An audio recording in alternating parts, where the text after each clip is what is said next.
네, 안녕하세요. 이원재입니다. 1월 16일 목요일이고요. 이원재 끝내준 경제 라이브 시작하겠습니다. 어제 무슨 일이 있었는지 아세요? 제가 이종찬 광복회장을 만났어요. 그거 아시죠? 윤석열 아직은 전 아니죠. 예, 대통령 멘토로 알려져 있기까지 한 분인데 또 이 독립운동가 이회영 선생의 손자, 후손이기도 하시고, 그래서 또 윤 대통령이 육사에서 홍범도 동상 철거한다고 했을 때 굉장히 반발하고, 또 뉴라이트 성향의 독립기념관장 임명 이런 거 반대하면서 또 누구보다도 먼저 윤 대통령 비판하는 목소리 내기도 했던 이런 분인데, 또 한편으로는 윤 대통령이 잘 되기를 기원하면서 예전에 그 옛날부터 이 팔수만에 그치지 말고 구수하면서 꼭 검사 돼야 된다 이런 얘기 해가지고 도와주기도 하고 이랬던 분이에요. 그래서 분노와 회한이 굉장히 가득 차 있는 이분을 만나서 얘기를 1시간 내내 들었는데, 와, 진짜 충격적인 재밌는 얘기가 많았어요. 왜냐하면 이분이 이승만부터 윤석열까지 모든 대통령을 다 만나본 분이거든요. 그리고 전도 안 하고도 같이 일하고 김대중 전 대통령하고 같이 일하고 이런 분이에요. 그래서 정말 흥미로운 얘기가 있었고, 특히 김용현 씨, 윤석열 씨에 대해서 알려지지 않은 얘기 많이 들었는데요. 이런 이야기 같이 나누는 행사가 있습니다. 그래서 그거 소개드리려고, 그거 섭외하려고 가서 만났거든요. 자, 다음 주 화요일인데요. 뉴스토마토 연중기획이에요. 다시 민주주의라는 행사고요. 이종찬 광복회 회장 모시고 저희들 실제 장소에 모셔서, 뉴스토마토 빌딩입니다. 이 합정역 있는 데 있는데요. 거기 모셔서 이야기를 2시간 동안 듣는 자리를 가져요. 제가 임혜자 이 선생님하고 둘이 같이 진행합니다. 그래서 와가지고 같이 들어주시면 좋겠는데 그 자리가 많지가 않아요. 그래서 선착순으로 50분만 모실 수 있는데, 여기 나가는 화면에 맞춰서 신청해 주시면은 선착순으로 모시니까, 혹시 관심 있으시면은 빠르게 신청해 주셔서 꼭 그날 뵐 수 있으면 좋겠습니다. 다음 주 화요일입니다. 네, 자세한 내용은 포스터 나간 거 참조해 주시고요. 오늘 방송 소개해 드리겠습니다. 이광수 광순의 복덕방 대표 모실 건데요. 부동산 어떻게 되는지 궁금하시죠? 지금 아파트값 서울에서 10억 원 깨졌다 이런 뉴스도 나오고, 또 계속 오른다는 얘기도 나오고 복잡합니다. 근데 저희 끝내주는 경제에 계속 나오셔서 주기적으로 이 시장 어떻게 될 건지 정확하게 얘기해 주시고 계신 이광수 대표 나오시니까 꼭 들어주시고요. 뒷시간에 최승병 박사 나오세요. 그래서 이번에는 중국의 가전이 점점 뜨고 있어서, 이번에 CES 전시회 보니까 삼성전자 가전이고 밀릴 수도 있을 것 같다, 이런 심각한 얘기 해주시는데, 그 이야기 좀 자세히 끝까지 들어주시기 바랍니다. 그럼 끝까지 오늘도 라이브 시청해 주시고요. 먼저 이광수 광순의 복덕방 대표 모시겠습니다. 어서 오세요. 안녕하세요. 안녕하세요. 네, 새해 벽두부터 어떻게 지내고 계십니까? 열심히 살고 있습니다. 그래요? 열심히 사는 성과가 잘 나오고 있나요? 그러게요. 이게 잘해야 되는데 네. 일단 열심히만 하고 있습니다. 잘하는 것은 열심히 하는 것에 어떻게 보면 종속 변수죠.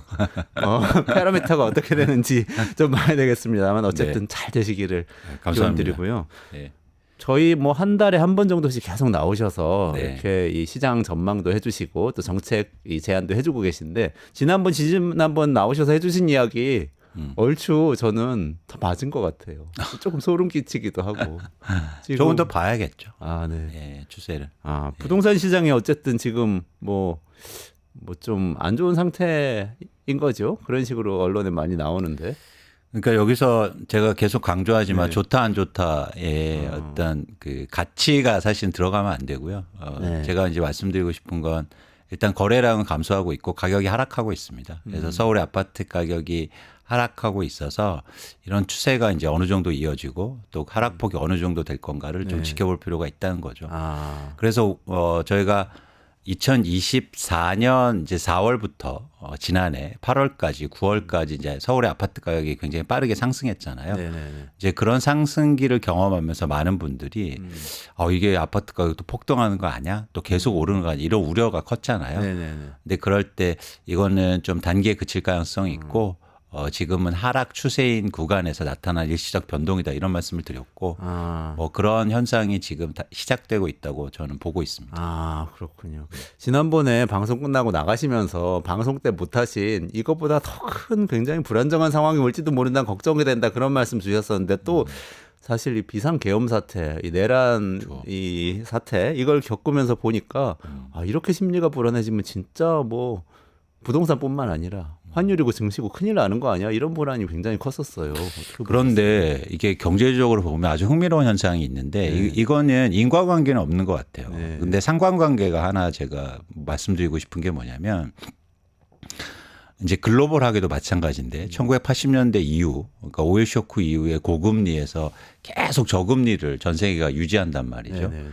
근데 그렇게 저금리 추세 중에서 금리를 일시적으로 올리는 기간이 나옵니다. 뭐 그건 불가피하겠죠. 물가 때문이라든지 여러 가지 이유 때문에. 그래서 올렸다가 내리는 그 초입에요. 네네. 항상 뭔가 문제가 생겨요. 아. 그게 정치적으로라든지 아니면 경제적으로라든지 그래서 위기가 온다거나 아. 분란이 생긴다거나 아. 예를 들어서 코로나19도요. 네. 금리가 저금리 추세 속에서 금리가 인상됐다가 일시 내려가는 추세 그 시점에 나타납니다. 그래요? 되게 재밌죠. 바이러스가 금리를 알 것 같지는 않은데. 그렇죠. 그러니까 제가 걔네들이 뭐- 인과관계가 있다고는 말씀 안 드릴게요. 그런데 뭔가 이게 그래서 이제 우리나라도 마찬가지예요. 그렇게 이제 저금리 추세에서 금리를 올렸지 않습니까? 네네네. 그래서 이제 내리는 추세잖아요. 그렇죠. 런 초입에 뭔가 이런 큰 문제가 생겼다는 게 굉장히 재밌기도 하고 네. 흥미롭기도 합니다.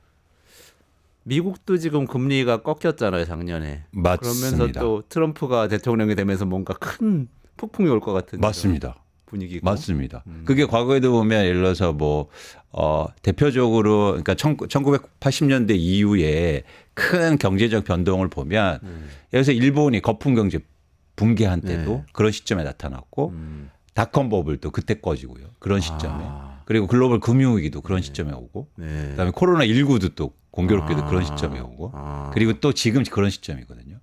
그래서 제가 이제 말씀드리고 싶은 건 뭐냐면 그게 막 인과관계가 있어서 뭐 이런 원리를 얘기 드리는 말씀이 아니고 사실은 지금은 굉장히 유의할 때다. 그러니까 자산을 투자하거나 네. 운영하시거나 뭔가 결정을 하실 때 이게 과도하게 부채를 많이 일으키거나 아니면 무리하게 투자를 하거나 이런 시점이 아니다. 그런 말씀을 꼭 드리고 싶은 거예요. 아니 근데 사실은 연초에 금리도 하락하고 약간은 또 어떻게 보면 계엄 정국이 조금 안정을 찾아가고 그러면 정부가 돈도 조금 풀고 이러면서 좀 자산시장 풀리지 않겠냐 이런 기대로 의사결정하려는 분들도 좀 계신 것 같아요. 네. 뭐 그럴 수는 있는데 그래도 이제는 너무 확신에 찬 행동은 이제 유의할 필요가 있는 거죠. 아직까지 불확실성이 많고 네네네. 또 말씀드리지만 그렇게 변동기에는 네. 조심할 필요가 있습니다. 지금 좀 그래도 정치적으로는 불안정기가 안정기로 조금씩 가고 있는 거 아닌가요? 그건 맞죠. 그건 맞죠. 그럼 환율이나 증시도 그래도 조금 안정되는 거는 아닐까요? 확실히 어떻게 좋은 보세요? 모습이에요. 뭐 어제 오늘 일단 체포된 다음에 네. 뭐 환율이라든가 주식시장이 네. 반응을 하고 있고요. 이게 반응이라는 건 저는 두 가지로 보는데 하나는 일단 환율이 하락세를 보이고 있고 증시는 상승세를 보이고 있습니다. 네. 근데 이제 두 번째로 전 중요한 게 뭐냐면 예를 들어서 환율 같은 경우에 1,470원 막 이상까지 오르다가 이제 1,450원대로 내려가고 있거든요. 그러니까 저는 더 올라가지 않는 게 되게 중요해 보여요. 네, 그러니까 사실은 이런 불확실성이 커지면 저는 1,500원대 이상도 봤거든요. 네네네. 근데 더 올라가지 않는 걸 보고 네. 쉽게 말해서 바닥은 네. 최악은 지나가는 상황이 아닌가 네, 그렇게 네. 좀 생각하고 있습니다. 그래. 그나마 다행이네요. 그나마. 그렇죠. 그래서 이제 앞으로는 이제 제가 아까도 저도 마찬가지지만 이제는 잘할 필요가 있는 겁니다. 잘 잘. 신중하게. 네, 이제는 더 못하는 건 없을 거니까 네, 네, 이제 네. 어떻게 잘할 거냐. 어떻게 네. 어떻게 잘해 나갈 것인가. 네, 개인도 그럼- 마찬가지고 뭐 그렇습니다. 국가도 마찬가지겠죠. 그렇습니다. 네. 그럼 어떻게 잘할 건지 제가 좀 여쭤보겠습니다. 지금 그래도 어쨌든 네. 작년에 특히 작년 말에 심리가 너무 위축되니까요. 뭐 정치도 그렇고 뭐 내일이 어떻게 될지 모르는 상황이 되니까 진짜로 집을 사거나 전세를 이렇게 확 거금을 주고 전세금을 지불하거나 아니면은 확 집을 늘려서 옮기거나 확 팔아버리거나 이게 좀 하기가 어려운 심리였던 것 같기는 해요. 그런 느낌은 들어요. 그래서 근데 그러면은 그렇게 해서 그런 심리적으로 일시적으로 위축됐기 때문에 지금 요즘 막 나타나는 현상, 거래도 또 끊기고 이런 현상이 그 심리가 조금 나아지면 좀 풀려나갈 건지 아니면 이게 지금 그거 말고 더 기저에 어떤 이유가 있어서 중장기적으로 어떤 위축되는 요인이 있는 건지 그 부분 좀 여쭤보고 싶어요.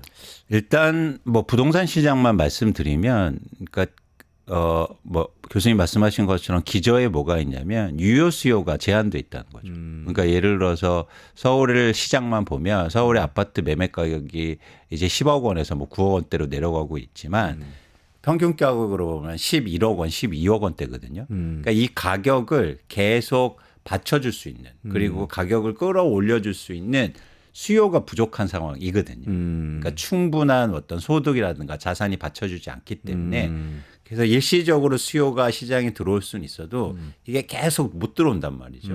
그런 이제 기저가 있었다.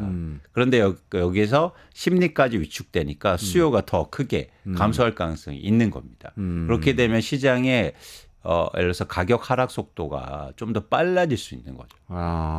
그래서 기저에는 유효 수요가 부족한 게 사실 항상 여러분들이 부동산 시장을 보실 때 감안하셔야 된다. 그 말씀을 드리는 겁니다. 그 12월에 그 전국 집값이 6개월 만에 꺾였다 이런 언론 보도가 있었는데요. 그게 지금 시장 추이가 실제 그런 건가요? 그렇습니다. 그런데 더 정확하게 저희가 실거래 가격 지수로만 보면요. 11월부터 꺾이기 시작했어요. 특히 서울의 아파트 가격을 보면 뭐 아직까지도 서울의 아파트 가격은 지수로 보면 오르는 것처럼 나타나지만 실거래 가격을 보면 하락세를 보이거든요. 이미. 그래서 이런 어떤 지표의 차이가 좀 있는 걸 감안하면 이미 하락하고 있다. 이렇게 보시는 게 더 정확할 겁니다. 그리고 이거는 일시적으로 연말에 어떤 계엄정국과 같은 정치적 급변 사태로 인해서 심리가 위축돼서 잠깐 그런 게 아니고 추세적으로 꺾였을 가능성도 있다고 보시는 건가요? 그렇죠. 좀 더 구조적인 모습인 거죠. 그렇죠. 아까 말씀하신 대로 유효 수요가 이미 적기 때문에 그렇죠. 꺾이고 있는 것이다. 그렇습니다. 그러면 이게 올해 내내 갈 거라고 보시는 건가요? 그렇죠. 가능성이 되게 크고요. 어떤 시간이 이제 중요한 건데 이런 어떤 유효 수요가 갑자기 생겨나지는 않지 않습니까? 그러니까 여기서 뭐 어떤 정책이라든가 이런 게 달라지면 조금 달라질 수, 단기적으로 달라질 수 있어도 구조적으로 지금 시장에 집을 살 만한 충분한 수요가 많지 않기 때문에 이런 현상. 그러니까 대표적으로 거래량이 감소하는 현상은 지속될 가능성이 있고요. 이제 과연 가격의 하락폭이 어느 정도 될 건가를 좀 지켜볼 필요가 있어 보입니다. 그래도 이 서울로 다들 이사 오고 싶어 하기 때문에 서울 집값은 괜찮을 거다. 이런 얘기도 있고 지방은 떨어져도 이런 얘기도 있고 서울 안에서도 또 뭐 여러 가지 규제 영향 때문에 똘똘한 채로 몰리기 때문에 똘똘한 채를 살 만한 강남 지역이나 이런 특정 지역들은 계속 오르거나 가격이 유지될 거다. 전체 집값이 떨어지더라도 이런 의견도 있는데 어떻게 보세요? 그러니까 여러 가지 말씀을 좀 드릴 수 있는데 일단 예외는 없습니다. 그러니까 말씀드린 것처럼 강남의 아파트 가격이 유효 수요가 더 없거든요. 그렇죠. 그러네요. 그렇죠. 비싸니까. 여러분들이 생각하시는 것보다 강남의 아파트 가격을 살 수 있는 그런 가구나 개인이 많지 않아요. 그런데 왜 그런 지역이 계속 예를 들어서 뭐랄까 가격이 오르고 안 빠지는 것처럼 느껴지냐면 그건 뭐냐면 빠집니다. 하락하는데 회복 속도가 되게 빠르기 때문에 그렇죠. 쏜살같이 지나가기 때문에 그게 잘 이제 체감적으로 못 느끼는데 사실은 예외는 없고 같이 하락할 가능성이 되게 높다고 보고 있습니다. 같이 하락한다. 네. 근데 저는 가끔가다 그런 얘기 듣는데요. 최근에도 제 지인이 통영에서 어떤 그 사업을 하거든요. 근데 통영에서 단독주택 괜찮은 데가 오션뷰 이른바 나왔는데 괜찮은 것 같다. 1억 5천만 원이란 거예요. 근데 그거 뭐 한 30, 40평형 되는 그런 정도 주택인데 근데 서울에 지금 단독주택 뭐 재건축된다 어쩐다 소문이 있는 데들은 단독주택도 평당 1억 한다는 얘기가 언론에 막 나오는데 그렇죠. 이렇게 생각하면 이게 아무리 유효 수요가 그러니까 사람들이 동원할 수 있는 돈에 차이가 있다고 하더라도 1억 5천만 원 짜리 사기가 훨씬 쉽다고 하더라도 지금 수요는 이쪽 서울이나 이런 재개발 되는데 이런 데만 있는 건 아닌가요? 그러니까 그 유효 수요가 기본이라는 거죠. 그 다음에 이제는 그 아파트를 아니면 주택을 살 수 있는 뭐 예를 들어서 이유라든가 아니면 이런 것들이 더해져야 되는데 예를 들어서 지방 같은 데는 유효 수요는 풍부하죠. 말씀하신 것처럼 1억이나 2억짜리 그런 주택을 살 수 있는 자금 여력은 충분하지 않습니까? 그런데 유효 수요가 풍부한 상황 속에서도 일종의 사고 싶은 의지가 없으니까 안 되는 거고요. 서울 같은 데는 사고 싶은 의지는 많죠. 모두 다 강남의 아파트를 사고 싶죠. 그런데 유효 수요가 안 된다는 거예요. 그러니까 이게 두 가지가 같이 있어야 시장에 변화가 일어나거든요. 그러기에는 이제 같이 고려할 필요가 있는 겁니다. 아, 지금 그럼 서울의 아파트 가격 전체가 평균 가격이 10억 원 이하로 떨어졌다는 얘기가 거래 지금 언론에- 가격이요. 그게 거래 가격인가요? 그러니까 평균 거래 가격. 아, 아까 평균 가격은 네. 12억 원대. 아, 평균 가격이라는 건 호가인가요? 아니요. 그러니까 기존에 거래되는 아파트들의 그러니까 총합을 한 다음에 나눈 수.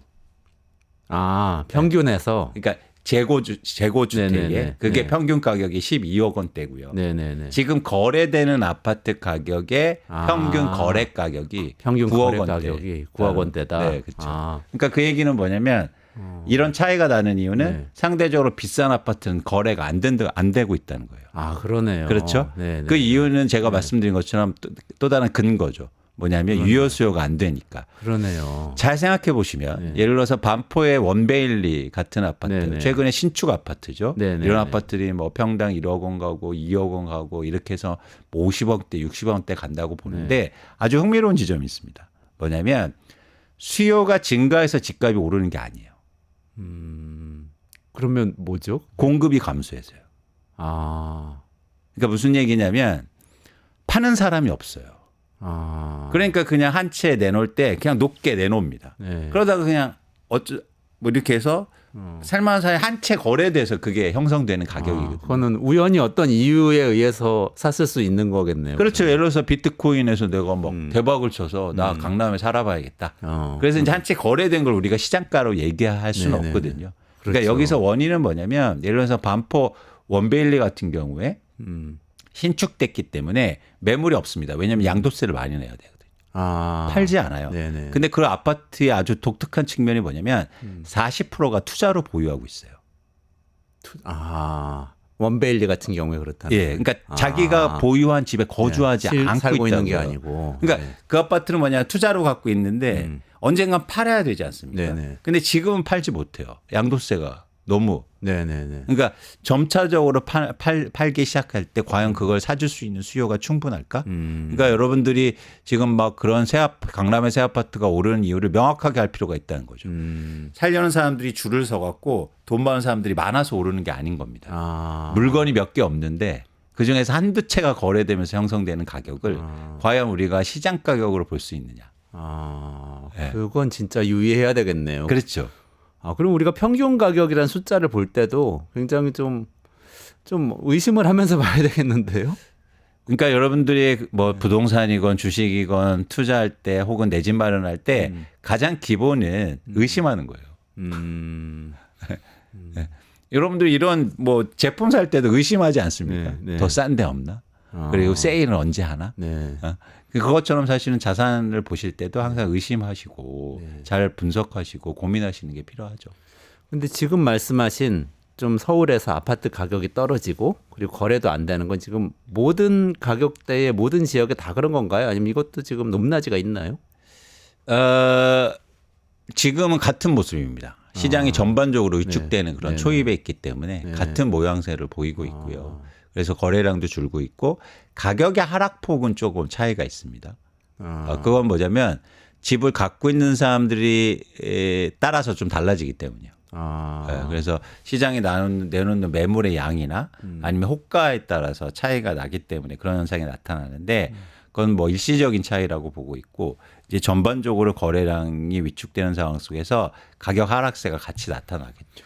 그래도 굳이 비교하자면 조금 비싼 쪽, 예를 좀 강남 지역이나 흔히 얘기하는 뭐 마용성, 뭐 목동, 여의도 이런 데들하고 완전히 강북, 뭐 노원구, 도봉구, 뭐 아니면 금천구, 구로구 이렇게 비교하면은 차이가 납니까? 네. 지금요? 네, 지금은 차이가 지금 나죠. 꺾이는 속도. 그렇죠, 그렇죠. 예를 들어서 강북이나 노원구 이런 지역은 하락이 이미 폭이 좀 커지고 있는 상황 반면에 뭐 다른 지역은 아직까지 하락폭이 커지고 있는 상황은 아닙니다. 그런데 이제는 또 보셔야 될 게 뭐냐면 이제 단위 가격이 예를 들어서 강남 3구 지역이 높지 않습니까? 네네네. 그래서 같이 5%가 떨어져도 충격이 커요. 아, 그렇죠? 그러네요. 네. 아, 예를 들어서 10억짜리가 5% 떨어지면 5천만 원인데 네. 5억짜리가 5% 떨어지면 2,500만 원이지 그렇죠. 않습니까? 100억짜리가 5% 떨어지면 5억이네요. 그래서 조금만 떨어져도 사실 이렇게 금액이 비싼 앞 동네는 충격이 크다는 거예요. 아. 근데 우리는 시장을 분석할 때 퍼센트만 얘기합니다. 그렇죠. 전문가들이. 네. 그래서 덜 빠진 것처럼 얘기해요. 아. 근데 아니라는 거죠. 그렇죠. 예를 들어서 2022년 말이나 2023년 초까지 서울의 아파트 가격이 평균 한 20% 이상 빠지는데요. 예를 들어서 강남의 아파트들은 20% 30% 빠졌을 때 어느 정도 가격이냐면 10억씩 빠지는 겁니다. 아. 실제로 그렇게 그거- 빠지거든요. 아니 그건- 지금 아니 그 금액으로 들으니까 엄청 충격이 크네요. 많은 분들이 네. 야 그런 적이 있었어? 불과 2년 전에 그랬거든요. 2년 전에. 네. 그러니까 어. 그게 근데 충격이 엄청 크지 않습니까? 그죠. 근데 40억이 30억 되면 10억 빠진 거죠. 맞습니다. 그런 식인 거죠. 맞습니다. 그런데 그게 퍼센트로 하면 한 10% 뭐 이 정도 아니요 20% 정도 네, 되는 네. 거잖아요. 네. 그죠? 네, 그렇죠. 그런데 20%면 뭐 덜 빠졌네라고 생각하는 게 아니라 10억이 확 빠져버리는 거예요. 네. 그렇기 때문에 그런 지역은 오히려 더 충격이 큰 겁니다. 근데 지금 이번에 꺾인 게 예를 들면 강남 지역 같은 경우에 그 2022년 말 같은데 그랬던 건 정도로 빠질 가능성이 있다고 보시는 거예요? 그렇죠. 올해? 네. 올해 이제 시간은 좀 봐야겠지만 향후로 그럴 가능성이 굉장히 높고 근데 그때하고 좀 다른 국면이 예측됩니다. 아, 어떤 거죠? 그때는 빠지는 게 한두 건이었어요. 한두 건이라는 게 한두 아파트라는 건가요? 그러니까- 그 단지를 얘기하시는 건가요? 아니요. 그러니까 그 단지에서 한두 건이 그렇게 거래되면서 빠졌거든요. 아, 네네네. 근데 앞으로는 그렇게 빠지는 물량이 많아질 가능성이 높습니다. 아, 거래가 많이 되면서 빠진다는 그렇죠. 뜻. 그렇죠.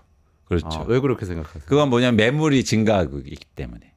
지금 증가하고 있나요, 네. 매물이? 그러니까 아. 앞으로도 증가할 가능성이 있는데 무슨 얘기냐면 보통 가격이 빠지면 안 팔지 않습니까? 그러니까요. 본전 생각이 다 있고 뭐 제일 높았던 때 생각만 자꾸 나니까 안 팔잖아요. 그렇죠. 그래서 빠질 때 보통 매물이 감소하거든요. 아. 그러면서 급매만 거래되면서 그게 빠진 것처럼 느껴져요. 네. 그래서 또 이렇게 생각할 수도 있습니다. 야 빠졌다는데 난 모르겠어. 그건 뭐냐면 물량들이 많지 않았기 때문이에요. 아. 빠졌는데. 네네네. 근데 앞으로 올 시장은 뭐냐면 이제 빠지는 매물의 양이 많아질 겁니다. 네. 그럴 가능성이 굉장히 커요. 지금 매물이 얼마나 늘고 있나요? 혹시 서울 수치가 아파트 나오나요? 같은 경우에 89,000호 뭐 오늘 기준으로 그렇게 증가하고 있는데 이건 뭐 최근 한 달간 한 1만 호 정도 증가한 규모인데 네. 이런 속도가 앞으로 더 빨라지겠죠. 아. 이건 왜 이런 말씀을 드리냐면 그러니까 보통 집을 갖고 있는 경우에 이제 두 가지 반응인 겁니다. 그러니까 집값이 빠질 때 매물을 걷어들이는 이유는 야 이건 일시적이라고 생각하는 거죠. 그죠?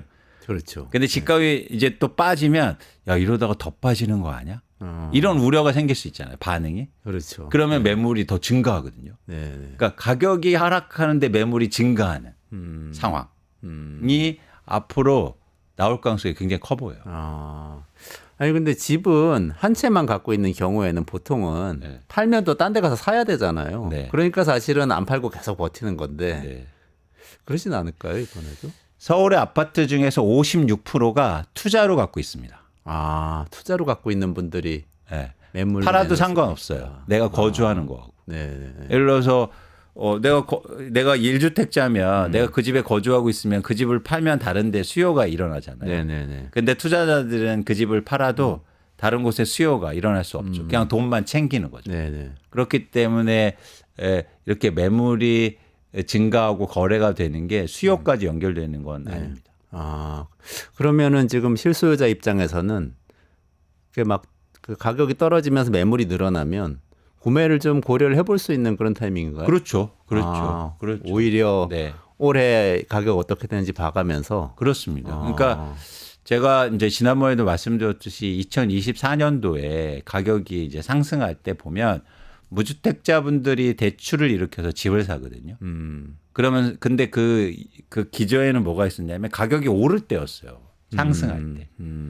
그러니까 사실은 이렇게 무주택자들은 가격이 오를 때 집을 삽니다. 반대로 가격이 하락하면 네. 집을 사지 않고요. 안타까운 일이네요. 그래서 저는 반대가 됐으면 좋겠죠. 근데 투자자들은 정확히 반대로 행동하거든요. 네네. 가격이 하락할 때 사고 아. 오르면 팔고. 아, 그러면 돈을 많이 버시겠네요. 그렇죠. 네. 그래서 돈 버는 거죠. 네, 무주택자들은 자꾸 비싸게 사게 되고. 비싸게 사서 이자 내느냐고 소비 줄여야 되고. 그러네요. 돈 벌려고 사는 건 아니지만 그 비싸게 샀으니까 빚내서 샀으니까 이자를 물면서 그렇죠. 다른 데 쓸 돈을 못 쓰고 이렇게 되는 거예요. 그렇습니다. 아, 네. 그럼 어쨌든 2025년 또는 뭐 조금 그 뒤라도 지금 한번 가격을 지켜보면서 무주택자랑 매수를 한번 고려해 볼 수 있는 타이밍 오고 있다. 이런 말씀이시죠. 네, 네, 그렇습니다. 명쾌합니다. 분양은 어때요? 지금 요새 분양가도 떨어진다는 얘기가 좀 언론에 나오던데요. 이제 분양가가 하락하는 이유는 분양이 사실 지금 원활하게 이루어지지 않거든요. 뭐 전국적으로나 뭐 서울도 마찬가지고. 그러니까 이것도 마찬가지예요. 제가 한국의 부동산 시장의 가장 문제점이 유효 수요가 부족하다는 말씀을 드렸는데, 그러니까 지금은 막 서울의 일부 아파트가 청약 경쟁률이 높다고 얘기하잖아요. 근데 막 나중에 보면 계약이 안 돼요. 당첨을 해놓는데 잔금을 못 내는 상황. 아, 그래서 막 무순위 추첨을 또 해야 되고 네. 막 이런 상황이 연출되다 보니까 수요가 부족하니까 어쨌든 건설사 입장에서는 가격을 낮출 수밖에 없는 거죠. 이건 뭐 당연한 시장 원리입니다. 네. 그렇죠? 그러면 수요가 없으니까 가격을 낮추면서 수요를 일으켜야 되는데 아직까지 본격적으로 이루어지지는 않고 있다. 그래서 앞으로 더 분양가는 하락할 가능성이 높아 보입니다. 아, 이게 그러니까 지금 말씀하신 말씀 듣고 보니까 진짜 잘 이해가 되는데요. 그러면 지금 이렇게 뉴스에 나온 거 보면 올해 또 분양은 물량은 굉장히 작을 거라는 얘기가 있던데 실제 그렇습니까? 일단 분양 계획을 잘 못 세우고 있어요. 왜냐하면 분양 시장이 안 좋으니까. 아, 안 좋아서 그렇군요. 네, 그렇죠. 그래서 뭐 불가피한 측면이 있는데 이제 더 어려운 건 뭐냐면 부동산 PF는 들고 있거든요. 아, 그러니까 땅은 들고 있는데 사업을 진행 못하는 상황. 아, 이게 굉장히 지금 진퇴양난에 건설사나 아. 금융권은 문제가 되게 커지고 있죠. 그러니까 개발사들이 땅은 매입해서 개발하려고 하고는 있는데 그렇죠. 실제 착수를 못 하고 있다 이 말씀이신 그렇습니다. 거네요. 그렇습니다. 아, 계속 그러면 뭐 이자 부담 같은 게 계속 그렇죠. 그 시행사들한테는 그 개발사들이죠. 그렇죠. 네, 그렇죠. 가겠네요. 그렇죠. 아, 그거는 경제 전체적으로 또 큰 문제고. 네, 네. 아, 서울시 얘기를 오늘 어차피 하는 거니까 제가 서울 이야기 조금만 더 여쭤볼게요. 정책적인 변수인데요. 네. 오세훈 시장이 최근에 토지거래 허가구역 해제하겠다는 얘기를 했습니다. 이게 지금 토지거래 허가구역이라는 게 잠실, 뭐 삼성, 대치, 청담, 뭐 여의도, 목동 뭐 이런 곳들 다 토지거래할 때 허가받게 해놨던 그 규제 얘기하는 거죠. 그렇죠. 그렇죠. 아, 그럼 지금 이 조치는 좀 부동산 시장에 영향을 줄 수 있나요? 일단 기본적으로 토지거래 허가 구역이라는 건 실거주자만 집을 사라 아, 이런 거거든요. 네. 그래서 이게 지정했던 지역은 뭐 강남 압구정이나 삼성 대치, 뭐 송파 잠실, 여의도 목동 이런 지역인데 재건축 이슈가 있거나 개발 이슈가 있던 지역에 토지거래 허가를 해서 실거주자 그리고 실제로 사용할 사람들 수요만 살 사람만 사라 이런 거죠. 투자자들이 몰려들어서 집값을 올릴 수 있으니까. 네. 그래서 이거를 이제는 뭐 이유는 정확하게 모르겠습니다. 그러니까 예를 들어서 오세훈 시장이 뭐라고 얘기하냐면 시장 가격이 하락한다는 전문가들의 전망이 많다. 네. 그것도 되게 흥미로운 지점인데 불과 한두 달 전에는 가격 계속 오른다는 전문가들이 많았거든요. 아, 역전됐나요? 그렇죠, 갑자기? 그렇죠. 모르겠습니다. 제가 파악은 안 하니까. 이광수 대표님 따라서 이렇게 다 벤치마킹해서 바꾸신 거 아닌가 입장. 근데 어쨌든 그러니까 그 얘기를 이제 근거를 하고요. 그래서 가격이 하락하니까 허가제를 풀어야겠다. 네. 그거는 모르겠어요. 논리적으로 연관이 있는지 모르겠지만 두 번째는 이제 재산권을 침해한다.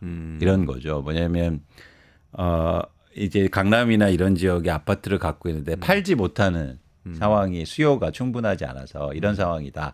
뭐 이래서 이제 푼다는 건데요. 어쨌든 그게 어떤 정치적 목적을 갖고 있는지 그걸 떠나서 제가 드리고 싶은 말씀은 이제 시장에 미치는 영향인데요. 네. 이렇게 되면 이제 투자자들이 들어올 수 있잖아요. 네, 네. 그러면 시장에서 또 얘기하는 게 뭐냐면 투자들이 들어오면 가격이 오를 거라는 거죠. 그런데 이거는 좀 엄밀하게 저희가 생각할 필요가 있다는 거죠. 자, 투자자들이요. 예를 들어서 정부가 규제 완화해 줄게. 너 그동안 못 샀는데 사게 해 줄게. 그러면 돈 싸들고 와서 살까요? 그러니까 투자자들은 왜 살까요? 부동산을. 그 가격이 올라서 차익을 얻을 수 있을 거라 그렇죠. 그게 핵심입니다. 네. 그러니까 뭐냐면 지금 사도 돈 벌 수 있을까? 그렇죠. 그런데 그런 생각을 갖고 있는 투자자들은 많지 않다고 봐요, 저는. 현재 상황에서는요. 네. 또 이런 가격 수준에서. 네. 그렇기 때문에 이게 시장에 미치는 영향은 제한적이라고 보는 거고요. 좀 더 이제 다른 측면에서 한 가지 더 말씀드리고 싶은 건 뭐냐면 오세훈 시장이 뭐라고 하냐면 송구하다는 단어를 씁니다. 뭐에 대해서 그랬나요? 그러니까 뭐냐면 집을 갖고 있는 사람들한테 송구한 거죠. 예. 근데 만약에 이런 제도를 풀어서 가격이 오르고 시장을 불안하면 그러면 무주택자분들한테도 송구한 거 아닌가요? 그렇죠. 예. 근데 그게- 무주택자들은 불특정 다수인 거예요. 근데 그러네. 이건 정확하잖아요. 그렇죠. 집을 갖고 있는 사람. 그 지역에 집을 갖고 있는 사람들은 딱 정확하게 네. 있네요. 네. 그래서 제가 뭐 주제 넘는 거지 알겠지만 오세훈 시장이 좀 더 큰 정치를 하고 싶으면 더 많은 사람들을 고려를 해라. 그래서 저는 더 좋은 정치는 네. 정해진 사람들한테 혜택을 주는 게 아니라 더 많은 불특정 다수한테 도움을 주는 정치를 하는 게 정책을 만드는 게 전 좋지 않느냐 생각하거든요. 제가 이건 반응 안 하셔도 되는데 네. 조금만 이탈해서 말씀드릴게요. 정치인들이 그런 성향이 경향이 많은 것 같아요. 윤석열 씨도 보면은 자기 주변에서 막 뭔가 구호를 외치고 자기 옆에서 속삭이는 사람들 얘기가 국민의 얘기라고만 계속 생각이 드는 거예요. 그래서 사실 국민이라고 하면 보편적 국민이잖아요. 그렇죠. 100% 국민의 생각을 해야 되는데 그 생각을 못 하더라고요, 정치인들이. 그렇죠. 더 많은 사람 그리고 더 많은 사람 중에서 힘없고 약한 사람들한테 손을 내밀어야지 강남에 집을 갖고 있는 사람한테 송구하다고 합니다. 그러니까 그게 저는 옳다 그러다를 얘기 드린 게 아니에요. 더 큰 정책의 목적이 어디에 있느냐 서울시는 제가 물어보고 싶은 거죠. 오세훈 서울시장은 그런 생각을 해야 한다. 네. 제가 그 정책 관련해서 네. 한 가지 더 여쭤보고 싶은 게 그럼 그 신통기획이라고 오세훈 시장이 추진을 했던 거 있죠. 신속통합기획이라고. 그래서 네. 요거는 사실은 뭐 말씀하셨던 단독주택이나 뭐 다세대 이런 데 사시는 분들 그런 분들도 빨리 그 재건축 재개발 해가지고 아파트 사실 수 있게 내가 해드리겠다 그러면서 뭐 규제를 완화하고 빨리빨리 재건축 재개발 되게 하겠다고 그걸 추진을 했었잖아요. 그것도 지금 좀 브레이크가 걸리는 거 아니냐는 얘기가 나오고 그게 대상이 됐던 지역들 단독주택이나 이런 데를 가격 떨어진다는 얘기가 좀 나오던데요. 실제로 그런가요? 그것도 마찬가지로 그런 어떤 재개발 막 이슈가 생기면 투자자들이 몰려와서 집을 사야 되는데 돈이 안 될 것 같으니까 투자자들이 안 사는 거죠. 그래서 가격이 막 급등하거나 이런 현상은 없고 또 하나 그러니까 이게 그러니까 흥미로운 지점이 뭐냐면 아까도 말씀드렸듯이 그런 지역에 부동산을 소유한 사람들이 상당수가 투자로 갖고 있잖아요. 그렇죠. 네. 그러니까 주거 지역을 막 개선시키고 환경을 개선시켜서 그러니까 거주의 질을 올리는 목적이 아니라 돈이 되는 건가? 이런 식으로 시장을 판단한다는 거예요. 그렇기 때문에 예를 들어서 이런 정책들이나 기획 뭐 이런 것들이 잘 안 먹힐 수 있다. 돈이 안 되면. 네. 그래서 항상 그러니까 어려운 지점이 있습니다. 저는 사실 깜짝 놀랐어요. 이번에 사실은 저는 그 부동산 시장 계속 들여다보질 않으니까요. 대표님만큼 뭐 안 보다가 부동산 기사를 이렇게 딱 봤는데 신통기획 약발 때문에 서울의 자양동이라고 있잖아요. 자양동에 다세대 주택 같은 경우에 평당 1억 원까지 갔다는 거예요. 다세대 주택인데 이게 강남 아파트가 아니잖아요. 그렇죠. 그랬다가 이제는 갑자기 막 뭐 50평형대 단독주택 내놨는데 16억 원에 내놔도 안 팔린다. 그렇죠. 뭐 이런 얘기가 나오더라고요. 실제 그러면 그게 이런 개발이 그런 말씀하셨던 그런 투자자들한테 굉장한 이익을 줄 뻔했다 이렇게 생각할 수도 있는 건가요? 그럴 수 있죠. 그리고 이미 팔고 나간 사람도 많고. 평당 1억에 팔고 나간 사람들도 많겠군요. 그렇죠. 실제 이거 되냐 안 되냐를 떠나서 맞습니다. 맞습니다. 그런데 거기에서 거주민들은 사실은 실제로 되는 게 중요하지 않습니까? 그렇죠. 네. 그래서 그런 차원에서는 여러 가지 제도적 정비도 되게 중요하고 네. 저는 서울의 재건축 재개발에서 가장 중요한 건 용적률을 올려주고 뭐 사업을 개선시키고 금융 조달을 작게 해주고 뭐 이런 것도 사실은 필요하지만 더 중요한 건 순차 개발이라고 생각해요. 순차 개발은 그러니까 어떤 모두 의미죠? 다 같이 할 수는 없죠. 근데 정치적으로 해석하다 보니까 다 해보자 이거거든요. 너도 해주고 강남도 주고 강북도 해주고 나 뭐 강북에 표 안 나오니까 강북도 해주고 나는 강남에 표 안 나오니까 강남도 해주고 뭐 이런 식으로 다 하다 보니까 이게 안 되거든요. 그래서 저는 결국에는 이게 진짜 잘 되기 위해서는 순차적으로 정확히 정해서 그런 순차 번호표를 좀 주는 게 중요하다. 그런 생각을 좀 갖고 있습니다. 아, 개발을 빨리빨리 모두 다 해서 이 비싼 가격에 팔 수 있게 해주겠다가 아니고 네. 어쨌든 동네를 순차적으로 착착착 개발하는 그렇죠. 그럼 좀 장기적인 계획이 되겠네요. 그렇습니다. 그러니까 오히려 길게 볼수록 시간이 단축되는 거지. 네. 이게 짧게 보면 오히려 길어지는 그런 상황이거든요. 그렇군요. 네. 저 마지막으로 요거 하나만 좀 여쭤보고 좀 아까 속보가 들어왔는데 한국은행에서 네. 이 기준금리 동결했다는 속보인데 요거는 전문가들이 동결할 거라고 예측하기도 했었지만 또 뭐 일부는 그래도 금리 인하해야 지금 아까 말씀하신 대로 내수 경기 너무 안 좋고 그러니까 인하해야 된다는 의견도 있고 그랬는데 대표님은 어떻게 보세요? 그러니까 한국은행이 계속 지금 어떤 정책적으로 특히 통화 정책에 대해서 주도권을 못 가져가는 이유가 이게 스텝이 꼬였기 때문이에요. 그러니까 무슨 얘기냐면 금리를 올릴 때 충분하게 올리지 못했어요. 특히 가계부채라든지 부동산 때문에 그 눈치를 안 보고 물가만 잡기 위한 정책을 냈어야 되는데 그러다 보니까 내리는 속도도 느려지고 뭐 이렇게 환율도 꼬이게 되고 뭐 이런 상황이거든요. 그래서 저는 한국은행이 그러니까 통화 정책의 목표를 명확하게 할 필요가 있다. 그러니까 지금은 물가냐 아니면 고용이냐 경제냐 이런 차원에서 그러니까 계속 우왕좌왕하거든요. 그러다 보니까 경제의 어떤 불확실성 오히려 키우고 있다는 거예요. 그러니까 많은 한국은행 자체에서도 올해 금리를 내리겠다는 말을 계속적으로 해왔단 말이죠. 네. 그런데 또 시장의 분위기에 봐면서 그 말을 바꾸고 그냥 동결하지 않습니까? 네, 네. 그러니까 오히려 지금 시장의 참여자들이나 아니면 시장의 불확실성을 키우고 있다. 그래서 그런 불확실성을 줄이는 역할을 한국은행 수수료가 했으면 좋겠다는 말씀을 드립니다. 아, 그렇군요. 올릴 때 제대로 올렸어야 되는데 맞습니다. 그 얘기네요. 근데 지금이라도 정확하게 목표가 뭔지 네, 네, 네. 그리고 우리는 뭐에 따라서 스케줄 따라서 어떻게 하겠다라는 그런 계획을 잘 세웠으면 좋겠습니다. 지금 물가보다는 좀 고용이나 경제 성장에 신경을 더 쓰는 그렇죠. 것 같아요. 네. 그렇습니다. 네. 그렇게 좀 신경을 써야 되는 시기이기도 한 거죠. 맞습니다. 그런데 이제 유동성을 그렇게 확보했을 때 다시 유동성이 예를 들어서 부동산으로 못 가게 하는 그런 정책들을 정부에서 마련해주고 그리고 통화 정책은 완화적으로 가는 게 필요하지 않느냐. 그런데 이거를 과잉해서 또 막 해석하고 환율까지 걱정하다 보니까 아무것도 안 되는 상황. 네, 네.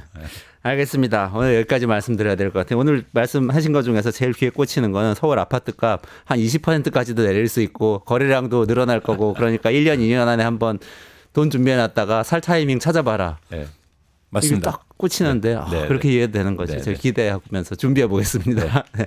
이광수 대표님하고 말씀 나눴고요. 조금만 기다리시면 최승병 박사하고 같이 중국에 무섭게 떠오르는 가전굴기 삼성전자 위기다 이야기 좀 들어보도록 하겠습니다. 이 대표님 고맙습니다. 고맙습니다. 네.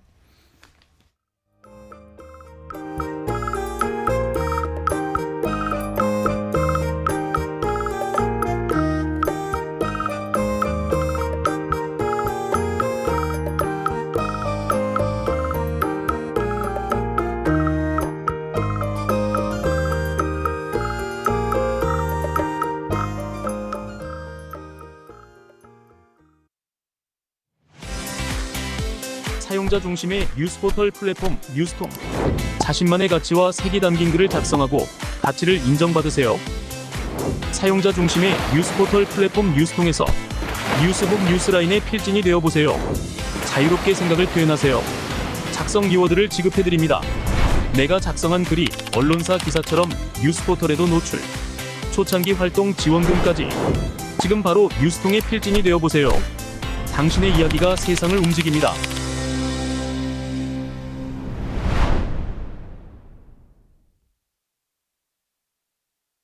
네, 최승병 전 삼성경제연구소 수석연구원 모시고요. 지금 삼성전자가 여러 가지로 어려운데 가전은 그래도 잘한다고 생각하고 있었는데 텔레비전이나 뭐 이런 가전도 중국이 무섭게 따라오면서 이거 위기 맞는 거 아니냐 이런 얘기 좀 나오고 있다는데 어떤 얘기인지 좀 깊이 있게 들어보도록 하겠습니다. 최 박사님 어서 오세요. 네, 안녕하십니까. 안녕하세요. 지난 시간에 CES 얘기 되게 재밌게 해주셨는데 그 네. 영상도 여러분 한번 찾아서 보세요. 굉장히 재밌습니다. 그런데 꼭 번외편이라고 할 수도 있고 그렇지만 우리 삼성전자 투자자들이나 뭐 LG전자 투자자들한테 굉장히 중요한 문제일 수도 있는데 이게 가전 얘기입니다. 네네. 그래서 텔레비전이나 가전 뭐 이런 분야를 보니까 CES에서 사실 중국이 중국 굴기라고 할 정도로 굉장히 화려한 모습을 보여줬다 이런 얘기 준비해 오셨다고요? 아, 네. 이번 뭐 CES 2025 다들 이제 전시회가 끝나고 돌아오시면서 한마디씩 많이 하는 것들 많이 또 들었습니다. 이거 기사들도 보고 직접 갔다 오신 분들 얘기 들어보니까 또 공통적으로 하는 얘기가 이 중국 기업들이 예전보다도 훨씬 더 한 단계 올라간 기술력을 자랑했다. 이게 확실히 눈에 띄었다라는 얘기를 공통적으로 하시더라고요. 아, 중국이 눈에 띈다. 네. 아, 아무래도 뭐 CES가 뭐 지난 시간에 설명드렸다시피 원래 가전제품 전시회다 보니까 그래도 역시 이런 가전제품이 메인으로 많이 보이게 되는데 이런 부분에서 뭐 기존의 중국 제품들 대표적으로 많이 나오는 기업이 TCL이나 하이센스 같은 TV 기업들인데요. 그전에는 이 부스에 가보면은 확실히 수준 차이가 좀 났습니다. 우리 삼성이나 LG에 비하면은 뭔가 좀 부족한 게 확실히 보이고 자세히 뜯어보면은 야 이거 뭐 작년 재작년에 삼성 LG에서 했던 거 뭐 따라잡느라고 그냥 대충 흉내만 냈구나. 역시 그래도 좀 아직 한숨이 놓인다. 뭐 그런 생각들을 사실 했었는데 올해는 이런 거 꼼꼼하게 보신 분들이 이제는 안심할 수 없는 게 확실하다라는 그런 의견들이 많은 것 같습니다. 아, 그렇군요.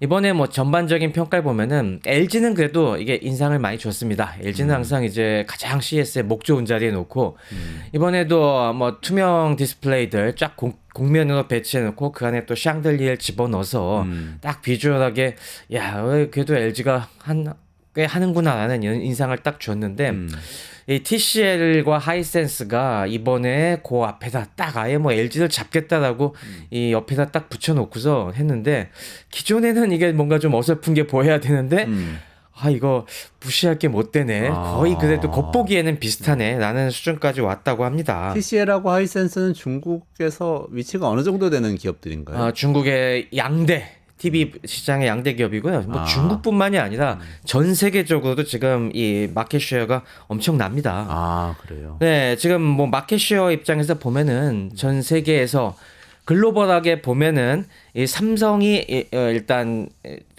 부동의 1위를 차지하고 있는 건 사실입니다. 올해 이제 1분기에서 3분기 정도 매출액 기준으로만 봤을 때 이 삼성이 한 대략 28.7% 그리고 LG가 16.5% 정도인데 TCL이 12.3%, 하이센스가 이제 한 9.7% 정도 됩니다. 네, 중국 업체들이 글로벌 금액 기준으로 10%가 넘어섰고요. 네. 근데 이제 대수 기준으로 판매량 기준으로 보면은 LG가 좀 뒤집니다. 네, TCL 하이센스가 대수론 이미 LG를 앞섰습니다. 텔레비전 대수를 LG 텔레비전이 더 비싸군요. 네, 그러니까 대당 단가가 더 비싸기 때문에 그 매출액 기준으로는 LG가 좀 더 앞서지만은 이미 뭐 저가 시장은 중국 업체들이 다 잠식을 했고 근데 그걸로도 요즘 안심할 수가 없는 것이 80인치 초대형 TV 기준으로만 봤을 때는 역시 또 TCL이 LG를 앞선 상황입니다. 그러니까 2위가 TCL이에요. 그래요? 80인치 이상이면 굉장히 기술력이 좋아야 잘 만들 수 있을 것 네, 같은데. 그런 쪽에서도 중국 업체들이 가격 경쟁력을 앞세워서 이미 잠식을 했다는 거고요. 사실 우리 삼성 LG에게 남은 시장은 소위 프리미엄 시장. 글로벌하게 프리미엄 시장은 대략 한 대당 2,500달러 정도를 기준으로 해서 보는데 프리미엄 시장은 아직 점유율은 350만 원 네, 가까이 350만 원, 되는. 400만 원 이상 되는 이런 프리미엄급에서는 삼성이 대략 한 49%, 50% 정도 되고 LG가 이제 한 30% 정도 됩니다. 아직 TCL이나 하이센스 같은 데는 뭐 1% 정도 미만, 1%에서 2% 왔다 갔다 하는 수준일 거예요. 네. 그런데 그래서 우리가 아무래도 프리미엄을 붙잡고 계속 가야겠다라는 전략을 세우고 있는데 네. 이번에 CES에 내놓은 제품들 프리미엄급 중심으로 내놓은 제품들이 성능이 만만치 않다는 거죠. 지금 뭐 디스플레이 관심 있으신 분들은 아시겠지만은 최근에 여러 가지 삼성과 LG가 선도적인 기술을 많이 시험해 봤지만은 이게 실패한 부분들도 많이 있고 해서 요즘 최근에 각광을 받는 거는 이 미니 LED와 마이크로 LED 기술이 요즘 각광을 받고 있습니다. 그러니까 뭐 이 하나하나 결국에 픽셀을 발광하는 이 소재들을 갖다가 기존의 LCD는 사실 이 백라이트가 있고 그 앞에 필터를 갖다가 바꿔서 이걸 구현하는 거지 않습니까? RGB 색깔을. 음. 근데 이 앞에 필터가 최근에 삼성은 뭐 QD 퀀텀 닷을 이용한 그런 것들로 해서 뭐 그래도 꽤 좋은 화질을 유지하고 호평을 받고 있는데 여기서 한 단계 더 나아가려면은 픽셀 네. 하나하나를 아주 자그마한 LED로 만드는 이 기술이 요즘 최근에 많은 업체들이 신경을 쓰고 있는 거거든요. 네네. 이게 좀 적당히 작은 게 미니 LED고 그거보다 아주 작은 걸 받겠다고 하는 것이 궁극의 기술이 마이크로 LED인데요. 마이크로 LED요. 마이크로 LED는 아직 이제 상용 제품이 나오기가 굉장히 이게 불량률이 높고 이게 비싸갖고 네. 그거는 안 되지만은 이번에 이 T실과 하이센스가 미니 LED 정도 기술로 해서 굉장히 큰 100인치급 제품들을 내놓아서 그리고 곧 시판하겠다고 지금 계속 발표를 하고 있어갖고 근데 직접 보니까 야 중국이 이거 쉽지 않은데라고 하던 부분들이 이번에 딱 보니까 상당한 수준으로 올라왔어요. 네, 그래서 지금 뭐런 약간 기술의 수준 면에서 조금 뒤처진다고 하더라도 어차피 사용 제품은 이게 진짜 최신 기술인지 뭔지 소비자들은 안 보지 않습니까? 네네네. 일단 딱 봤을 때 괜찮네. 그리고 뭐 내구성 있고 가격 괜찮네라고 하면은 사는 거니까 그런 부분에서 이 TCL 하이센스의 기술을 더 이상 무시할 수 없다는 게 지금 이번에 밝혀진 대세인가 아닌가 싶습니다. 과거에 우리의 선입견은 중국 제품들 보면은 뭔가 크고 화려하게 딱 디스플레이하고 이런 것까지는 뭐 잘하는데 가까이 가서 이렇게 자세히 뜯어보면 맞아요. 약간 여기 약간 삐뚤거나 약간 이 마감인 처리가 안 좋거나 이런 것들이 막 눈에 띄었었잖아요. 맞습니다. 그런 게 사실 그래서 역시 안 돼 이런 우리의 좀 안도감을 하게 하는 부분인데 이번에 뭐 갔다 오신 뭐 어떤 분 얘기로는 오히려 삼성 LG께 그런 약간의 단차가 보이는 게 있고 오히려 TCL 하이센스가 그런 것도 진짜 깔끔하게 해왔다. 물론 뭐 양산품에 가면은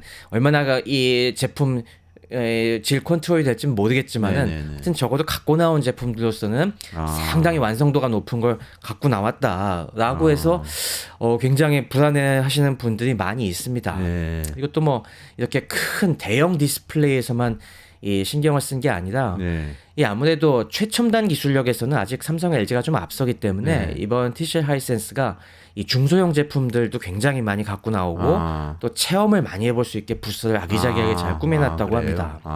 아무래도 뭐 우리가 뭐 집에 거실에 큰 뭐 80인치짜리 TV 한 대 놓더라도 그래도 많이 쓰는 거는 이 TV 모니터, 이 컴퓨터 모니터라든가 이런 쪽 한 뭐 3, 40인치짜리도 그렇죠. 많이 쓰지 않습니까? 네.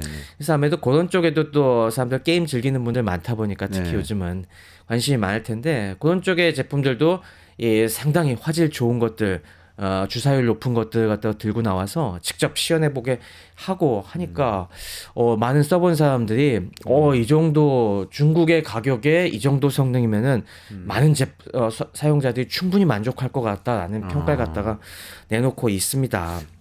그러니까 생각해보니까 요즘은 거실에서 다 같이 텔레비전 보는 문화는 훨씬 줄어들었고 예전보다. 그렇지만 맞습니다. 컴퓨터에 연결해가지고 아니면 뭐 그 게임 기기 같은데 네. 콘솔에 연결해가지고 게임하고 이렇게 각자 사용하는 거는 또 많이 는 것 같기도 하고. 네, 오히려 그런 쪽 수요가 달라지네요. 요즘 오히려 그런 쪽에서 더 고성능 제품을 찾는 분들도 굉장히 늘어났거든요. 근데 그런 쪽에서는 거의 차이가 느껴지지 않을 정도로 이 TCL이나 하이센스 같은 중국 업체들의 라인업이 강화됐다는 걸 이번에 아주 여실하게 봤다고 합니다. 그게 그 기업들의 전략인가요? 그러면? 지금 전략인 것 같습니다. 아무래도 이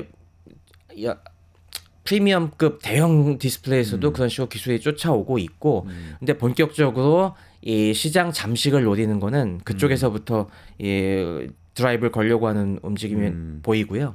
그리고 요즘 최근에 역시 대세는 AI 가전이라고 계속 말씀드렸지 않습니까? 네네네. AI 가전 쪽에서도 이번에 TCL이나 하이센스가 들고 나온 게 이 짝퉁 수준을 넘어서 굉장히 좀 의미 있는 게 보였다는 얘기도 있습니다. 그래요? AI 가전이면 어떤 것들인가요?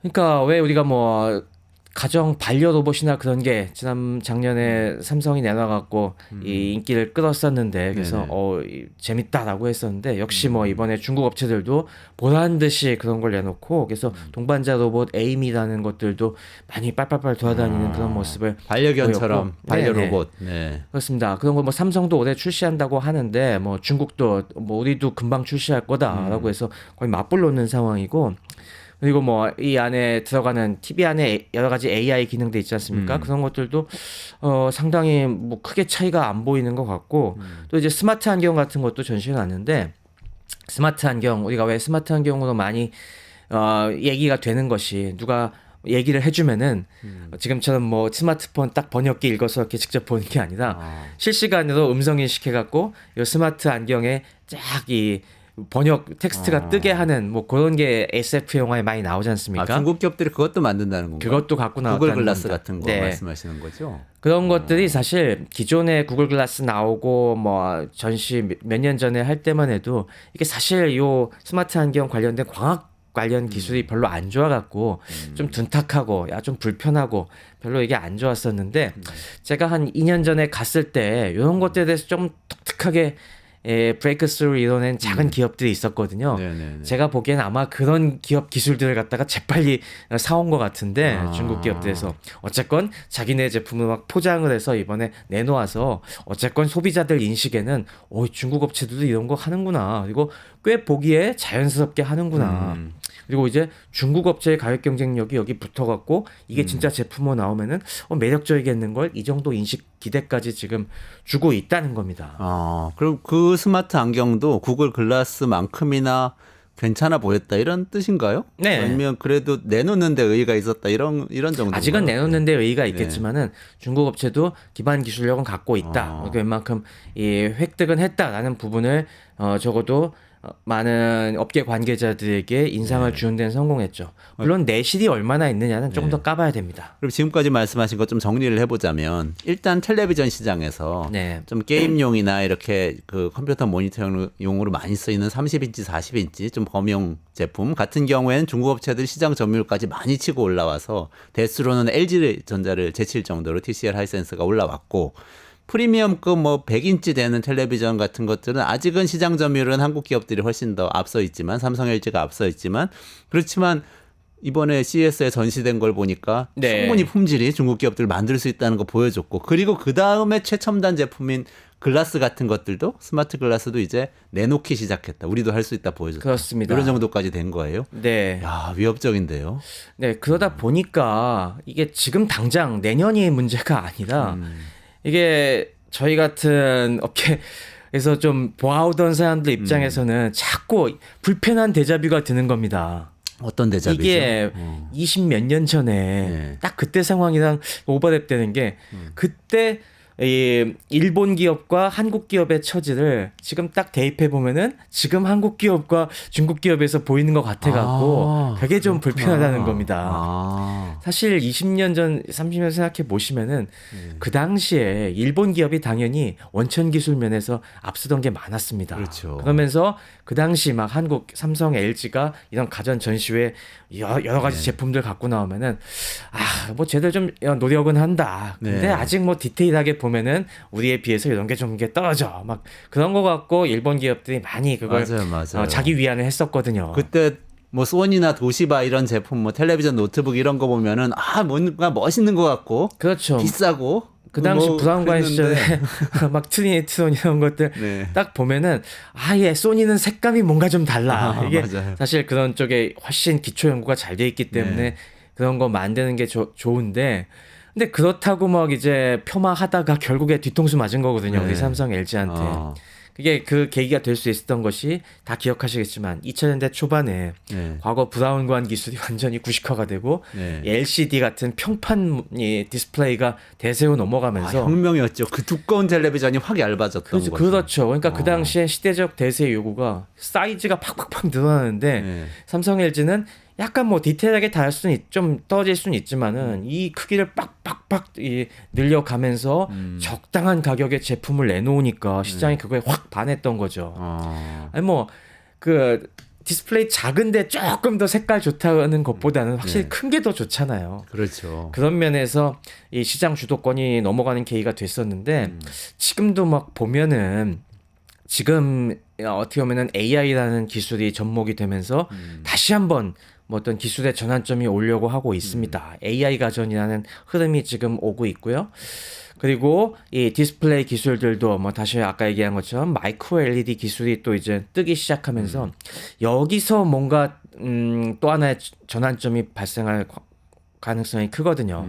어차피 TV 사이즈는 뭐 집이 저희가 무한정 커지는 게 아니잖아요. 한 뭐 100인치급 되면은 웬만큼 이제 세츄레이션 됐다고 거의 뭐 포화됐다고 보고 그 다음부터는 그 미세 요 화질 경쟁이랑 그다음 적당한 가격 문제들 그리고 이것이 앞으로 나올 수많은 네. AI 서비스 어떻게 통합될 것인가 이런 부분이 중요한데 네. 이런 부분에서 지금 중국의 경쟁력이 만만치 않게 이미 쫓아왔다는 사실은 야 과연 이 앞으로 경쟁에서 우리가 결코 안심할 수는 없다라는 걸 확인시켜준 그런 상황이 아닌가 싶습니다. 아까 말씀하신 그러니까 그 픽셀 하나하나가 다 LED인 그 기술이 지금으로선 제일 화질을 좋게 만드는 마이크로 그렇죠. LED 기술 그건가요? 네. 거기서 TCL이나 하이센스 같은 중국 기업들이 자기들도 할 수 있다는 걸 보여줬고요. 보여줬다. 네, 물론 뭐 이미 삼성, LG는 하고 있지만은 이게 양산 단 수준으로 이제 가격을 떨어뜨리고 하는데 지금 어려움을 겪고 있거든요. 그래서 지금 과도기적인 뭐 QD OLED나 그런 걸로 어떻게 버티고 있는데. 그러니까 지금 시장에 뭐 마이크로 LED 제품이 막 나와 있는 거는 아닌 거군요. 네, 아직은 뭐 기술력을 그럼 우리가 지금 제일 좀 프리미엄 제품이라고 그러면은 어떤 건가요? 뭐 QD OLED나 뭐 우리가 흔히 뭐 이제 QLED라고 해서 양자점 QLED. 퀀텀 닷 많이 선전하게 있는데 광고에서는 그거 많이 봤어요. 네, 근데 이게 정확히 어떤 기술인지 이해하시긴 좀 어렵기 때문에 나중에 따로 한번 설명을 네네네. 드리겠고요. 어쨌건 그 Q자 붙여갖고 우리가 이것저것 겉보기에는 멋있게 하는데 속으로는 좀 애가 지금 타들어가는 게 있습니다. 그쪽 지금 기술이 약간 기술적 장벽에 막혀갖고 쭉쭉 못 나가고 있는데 뒤에서 중국은 막 쫓아오고 있고 하다 보니까 이 간격이 많이 좁아졌거든요. 그래서 지금 그게 상당히 좀 다들 입이 바짝바짝 타들어가고 있는 상황이고요. 그러다 보니까 또 지금 여기에 중국의 지금 또 가뜩이나 여러 가지 밀어내기 또 수출이 네네. 본격화될 위기인데 네. 당장 올해 이제 TCL이나 하이센스 이런 데서 한국 쪽에 수출을 굉장히 강화할 전략을 세우고 있습니다. 그래서 그래요? 올해 지금도 양판점에서 보이고 있지만은 많이 내놓을 거예요. 이거 파격적인 가격으로. 그랬을 때 이게 딱 그걸 중국에 대한 편견 없이 한번 쫙 봤을 때 거기에 처음엔 좀 어렵겠죠. 당연히 우리가 중국에 대한 인식이 안 좋기 때문에. 하지만 이게 조금 쓰이다 보면은 항상 뭐든지 그랬거든요. 저희가 일본을 꺾을 때도 마찬가지였고 처음엔 삼성, LG가 다 뭐 별로 안 좋은 인식을 받다가 내놔 보니까 옆에 놓고 보니까 별 차이 없네. 그러다가 이제 삼성도 왜 우리가 보르도 TV 같은 얘기 많이 하지 않습니까? 맞아요. 그러면서 네. 디자인 좀 멋있게 금형 기술 좋게 아래쪽까지 매끈하게 뽑아내니까 이거 굉장히 멋있겠다 집에 놓으면은 그런 생각에 하나 둘 사서 써보니 이거 괜찮은 걸? 라고 하면서 인식이 확 바뀌었지 않습니까? 그러면서 이제는 삼성께 일본 그렇죠. 거보다 이거만- 훨씬 비싸고 고급 제품으로 그렇죠. 일본 인식하게 제품이 되는 거죠. 거의 다 퇴출이 돼버렸죠. 그러니까 우리가 지금 여기서 까딱하다가 지금 막 이 중국 제품이 공략할 때 그리고 이때 우리가 소비자들이 이제 한 앞으로 5년 정도에 진짜 놓고서 비교를 하기 시작할 겁니다. 이때 확실한 차별점을 보여주지 못하면은 이거 괜찮은데 써볼까라고 하다가 시장의 인식이 확 돌 수도 있습니다. 중국이. 이미 우리가 그렇게 한번 이겨봤기 때문에 우리가 경쟁자를 무시할 수 없다는 그런 생각을 자꾸 할 수밖에 없는 거죠. 진짜 확 와닿네요. 한국이 일본 되고 중국이 한국 된다. 삼성이 소니 되고 하이센스가 삼성이 된다. 뭐 이렇게 된다는 거잖아요. 네, 그런 미래가 오지 말라는 보장이 없죠. 이게 일본이 기술력이 부족해서 밀렸던 게 아니잖아요. 그렇죠. 여러 가지 시장 전략과 그런 뭐 적당한 우리가 가성비를 만족시키는 제품 내놓는 제품 전략에서 밀렸기 때문에 그런데 지금 중국이 그런 식으로 승부를 걸어오고 있습니다. 여기서 우리가 진짜 한눈 팔았다가는 어떤 일이 벌어질지 모릅니다. 근데 삼성 출신이시잖아요. 네. 그 삼성전자 지금 대응에 대해서는 어떻게 보고 계세요? 이번에 CES에서도 뭔가 좀 보여줬나요? 그게 좀 약간 아쉬운데 이번에 많은 분들이 얘기하는 게 삼성이 임팩트 면에서 기술력이 아니라 임팩트 면에서 이 TCL이나 하이센스보다 떨어졌다라는 평이 거의 대부분인 것 같습니다. 인상적인 게 없었다 이 네. 얘기인가요?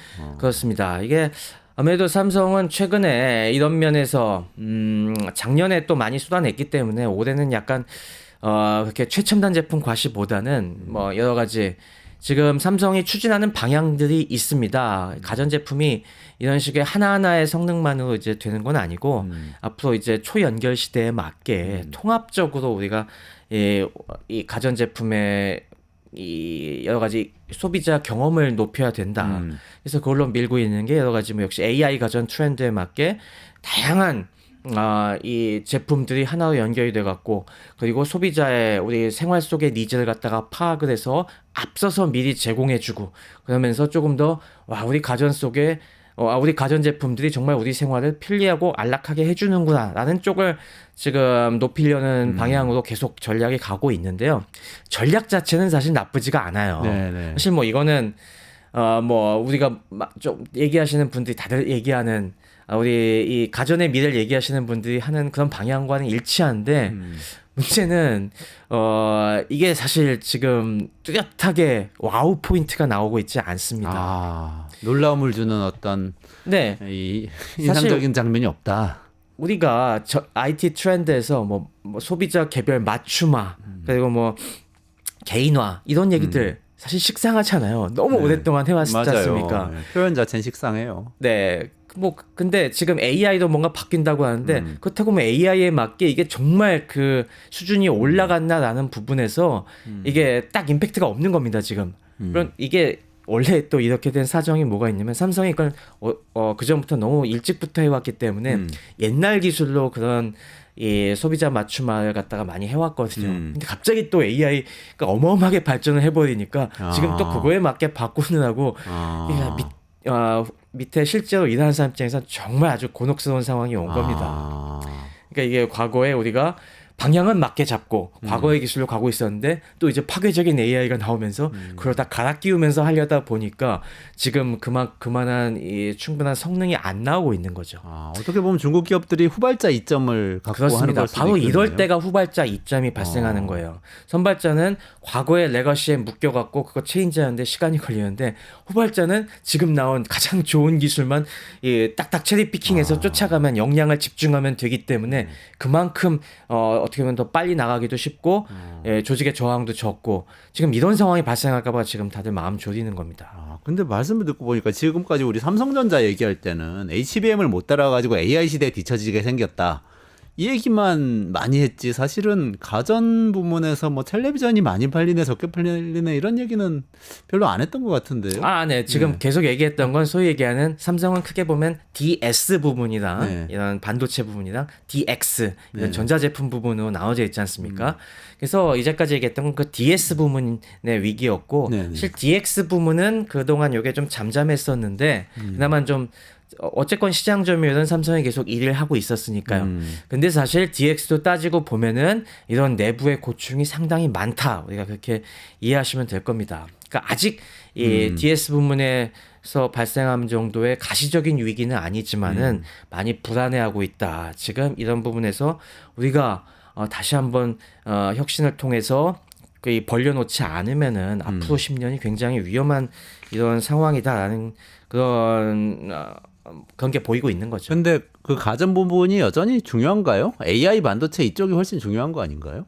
반도체 네, 쪽이요? 네. 그러니까 가전이 이게 삼성전자에서 차지하는 비중이 얼마나 돼요?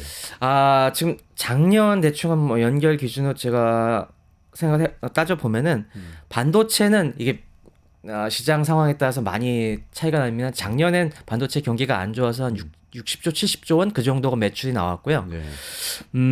DX가 훨씬 많이 나오긴 해요. DX가 거의 한 180조, 그래요? 2배 정도 나왔을 겁니다. 근데 그 중에 한 3분의 2 정도가 소위 무선, 그러니까 지금은 MX죠. 네. 모바일 익스피리언스 사업부가 갤럭시 휴대폰, 만드는 휴대폰인가요? 휴대폰 그쪽이 한 110조 그 정도 나올 거고요. 이 TV 만드는 쪽에 VD 사업부인데 VD 사업이 한 30조 원. 만만치 않네요. 그리고 그래도. 이제 다른 생활가전 지금은 DA죠. DA 사업부가 한 26조 역시 30조 그 정도 됩니다. 그러니까 전체적인 규모를 봤을 때 뭐 삼성이 뭐 전반적으로 뭐 거의 250, 300조 규모라고 봤을 때 한 뭐 이 디스플레이와 요 가전 제품이 줄이라고 보긴 힘들어요. 그러니까 두 개 합쳐봤자 이 DX 전체에서도 3분의 1 정도밖에 안 되긴 합니다만은 이게 상징성이라는 게 있죠. 그렇죠. 아무래도 이 반도체라든가 이런 것들은 밑바닥에서 들어가는 거기 때문에 잘 보이지는 않지만은 아무래도 우리의 자긍심을 많이 높여주는 부분은 이 여러 가지 뭐 호텔이라든가 여러 전시 공간이라든가 이 가정에 삼성 LG가 박혀 있다는 게 우리 국민들 꽤 자긍심 아니겠습니까? 그렇죠. 미국 가보면 이제는 뭐 월풀이나 이런 게 아니라 다 삼성 LG 세탁기 이런 건조기 같은 게 놓여 있고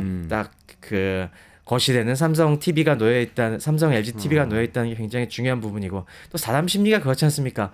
어떻게 이런 가전제품 같은 거 깔맞춤하고 싶어 하잖아요. 그렇죠. 각 네. 집집마다 삼성으로 깔맞춤한다든가 맞아, LG로 맞아요. 깔맞춤한다든가 그런 게 그래서 어느 하나가 확실하게 1이면은 다른 것까지도 그걸 떠받쳐주기 그런 시너지가 발휘가 되기 때문에 그런 면에서 우리가 포기할 수 없는 굉장히 중요한 포션을 차지하고 있는데 이게 지금 흔들리지 않나 소비자 인식이 앞으로 바뀌지 않을까 이런 부분에 대한 고민을 해야 한다는 거죠. 특히 그 AI 시대 사물 인터넷까지 이렇게 엮이면은 사실 네. 냉장고나 텔레비전 이런 기기들이 좀 역할이 달라지면서 굉장히 중요해질 수도 있겠네요. 이게 다 예를 들면 우리가 구글 시스템을 써가지고 이 집안을 다 컨트롤한다. 외부에서도 다 전화 한 통화 해가지고 뭐 찌개도 끓이고 뭐 냉장고에서 그 냉장고에 보관도 하고 온도도 올라갔다 내려갔다 하게 하고 이것까지 한다고 생각했을 때는 그럼 냉장고 텔레비전도 다 구글 제품이어야 되겠는데? 이런 생각이 그렇죠. 들 수도 있고 이런 게 생각이 들어요. 그런 비전을 갖고 지난 10년간 많은 노력이 있어 왔는데 요즘 오히려 걱정이 되는 것이 전혀 다른 이 가전기기가 새롭게 부상을 해갖고 거기서부터 이 가전제품의 AI화가 확 발전되지는 않을까. 그게 지금 걱정인 겁니다. 과거에는 우리가 지금 생각했던 게 AI화의 이 선두주자는 뭐 TV나 냉장고나 이렇게 뭐 맞아요. 우리 주변에 보이는 것부터 시작이 될 거라고 생각했는데 요즘 다른 주장들도 있습니다. 이를테면 우리 주변에 의외로 스마트하게 돌아다니는 것들이 로봇 청소기 같은 거 있지 않습니까? 맞아요. 네네네. 로봇 청소기 같은 거 바꾸는데 별로 부담 안 되고 하지만 그런 것들이 이제 조금씩 커지면서 어떻게 보면 그런 거에 맞춰서 이런 덩치 큰 가전제품들을 맞춰서 바꿔야 될 시기가 올지도 몰라요. 그리고 이제 앞으로 AI 로봇 얘기다 하고 있는데 우리에게 새로운 진짜 종류의 AI 로봇들이 저렴하게 들어오면서 주변에 갑자기 그러니까 가전제품에 맞춰서 이런 걸 바꾸는 게 아니라 갑자기 우리 집안에 AI 가사 도우미가 한 명 딱 생겨갖고 걔네가 일하기 편하게 다른 이 TV나 가전제품들을 맞춰야 되는 그런 시대가 올지도 모른다고요. 근데 그 중국에서 AI 로봇도 잘 만드나요? 그게 지금 또 굉장히 두려워하는 부분이죠. 이번 CES에서 지난번에도 말씀드렸다시피 중국의 AI 로봇 기술이 만만치 않다는 게 입증이 됐거든요. AI 로봇 젠슨 왕이 딱 그 프레젠테이션에서 미래는 AI 로봇입니다라고 했을 때 거기 쫙 보여준 로봇 중에 6개인가 7개인가가 그때 중국 제품이었죠. 아, 그렇군요. 네. 중국이 지금 지난 10년간 제조 2025라는 거대한 프로젝트를 하면서 아주 잘 쌓아 올린 것 중에 하나가 이 로봇 관련된 여러 부품 생태계들을 잘 쌓아 올렸습니다. 지금 중국의 로봇 관련 기술이 만만치가 않습니다. 특히 중국의 이번에 확인할 수가 있었던 것이 다양한 아이디어로 무장한 그리고 가격까지 저렴한 이 로봇 생산 능력이 있다는 게 입증이 됐거든요. 분명히 중국은 이걸 이용을 해갖고 중국 가전제품들이 이제 가전업체들이 그런 쪽부터 이제 새롭게 치고 올라올 겁니다.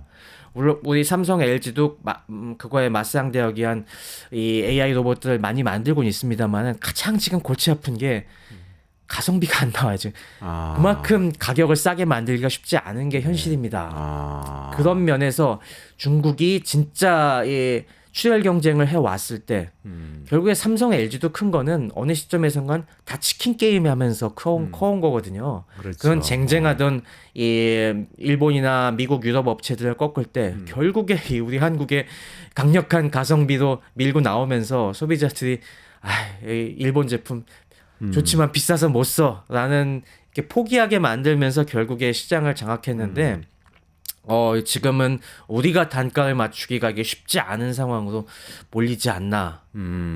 휴대폰은 지금 뭐 베트남 생산으로 그동안 계속 이걸 가격을 낮추고 피해 왔습니다만은 로봇은 그게 또 쉽지 않거든요. 네. 워낙 다양한 이 부품 업체들이 같이 엮여진 문제여서 그랬을 때 지금 우리가 그런 중국의 도전에 맞상대할 만큼 가격 경쟁력을 높일 수 있나? 지금 점검이 필요하다고 생각합니다. 아, 그러네요. 그러니까 미래에 생각해 보면 사실 로봇 청소기나 반려 로봇 이런 거 드린다고 그러면 생각해 보면 좀 싼 걸 드려야 될 거 아니에요, 처음에. 사람들이 그렇죠. 아무리 심리가. 그런데 하나 딱 들여놓고 보니까 로봇 청소기나 반려 로봇 중심으로 해서 냉장고하고 텔레비전, 뭐 도어락 이런 거 다 연결할 수 있어. AI로. 웹에 스마트폰으로 다 조작할 수. 그렇게 되면은 그럼 이 호환 잘 되는 걸 사야 되겠네. 근데 텔레비전 바꾸려고 보니까 중국 제품 별로잖아. 이렇게 생각하고 있다가 보니까 삼성 제품하고 거의 비슷한데 더 싸. 그럼 확 바꿔버리고. 이렇게 될 수도 있다는 지금 말씀이시잖아요.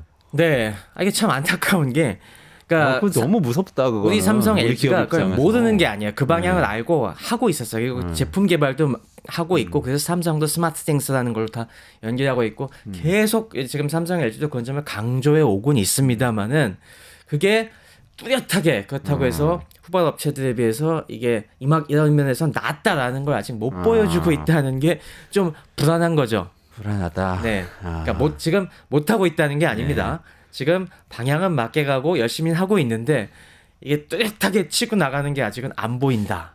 옛날 동료들이 눈에 밟히셔서 지금 조금 완화해서 얘기하시는 것 같은데 좀 경각심 가져야 되는 거 아닙니까? 그러니까 경각심은 갖고 있습니다. 네. 제가 네. 저도 관련된 일을 해봐서 알지만은 경각심은 갖고 있습니다만은 이게 항상 마음이 급하다고 이게 몸이 따라가는 게 아니잖아요. 그게 좀 안타까운 상황이죠. 알겠습니다. 오늘 여기까지 좀 진행해야 될 것 같은데요. 네. 어쨌든 삼성전자 무섭게 치고 따라오고 있는 중국 기업들, 특히 가전, 그리고 특히 로봇, 가정용 로봇. 여기서 좀 어떻게 우리가 경쟁력을 지켜갈 수 있을지, 한국이 일본 되고 중국이 한국 되는 날 오지 않도록 어떻게 만들지 유의해서 봐야 되겠습니다. 네, 앞으로 우리 5년, 10년간의 진짜 관전 포인트가 여기 있는 것 같습니다. 여기서 우리가 어쨌든 지켜내야지 우리가 이제 앞으로도 먹고 살만하게 그런 경제를 유지해 나갈 수 있는 거죠. 알겠습니다. 여기까지 최승병 전 삼성경제연구소 수석연구원 말씀 듣고요. 이원재 끝내주는 경제 매일 오전 11시에 라이브로 진행하니까요. 내일도 오전 11시에 저는 라이브로 찾아뵙도록 하겠습니다. 처음에 소개드렸던 뉴스토마토 행사 다시 포스터 찾아보셔서 이종찬 회장 잘 만나주시고요. 네, 그럼 저는 오늘 최승병 박사하고 같이 여기서 인사드리고 물러가겠습니다. 고맙습니다. 감사합니다.